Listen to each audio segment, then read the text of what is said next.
naxdin marxuum cabdiraxmaan cabdullaahi cabdicasiis waxa uu dawaarle ka shaqaystay magaalada muqdisho gaar ahaan degmada waabari waxaa la sheegay inuu marxuumku isku daldalay gudaha xaruntiisa. cabdiraxmaan waxa uu ahaa wiil dhalinyaro ah allah u naxariistay oo xiriir dhowle leh wariyaasha iyo sidoo kale dadka degan degmada waabari ee gobolka banaadir.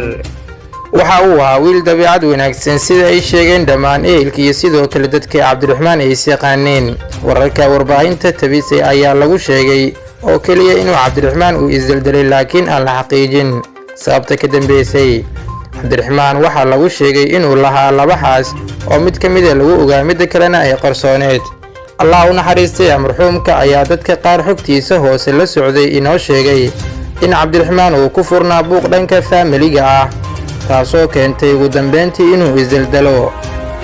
dad badan ayaa waxaa sidoo kale shaki geliyay qaabka u dhacay isdaldalka marxuumka.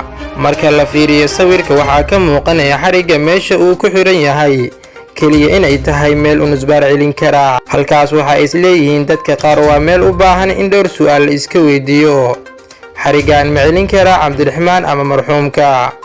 buuq iyo brobleemka ku furnaa dhanka faamilka waxa ay dadka u dhow ay sheegeen inay ahayd mid ka mid ah xaasaskiisa oo la qarin jiray haddii uu ogaado aabbihiis oo xanuunsan inay xaaladda ka sii dari lahayd.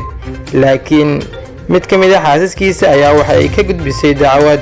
cabdiraxmaan markii qolka uu isku dilay la galay waxaa laga soo helay warqad oo ay ku qoran yihiin inuu lahaa xaas iyo sidoo kale gabdho. arrimahaas ay isla dhexmarayaan dhammaan dadkii imaaday goobtan.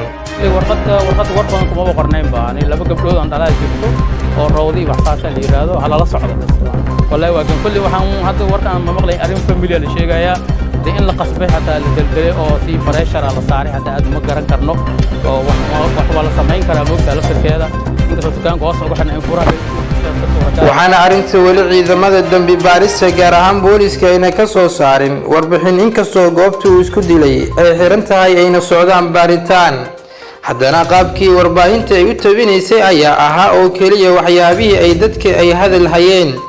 maxay tahay sababta aad isleedahay way ka dambeyn kartaa arrinta mucjisada ku noqotay dadka Soomaaliyeed gaar ahaan dhaqanka ka mid ahayn inay isdaldalaan oo laakiin sanadihii ugu dambeeyay ku soo badanayay geega Soomaalida degto gaar ahaan magaalada Muqdisho.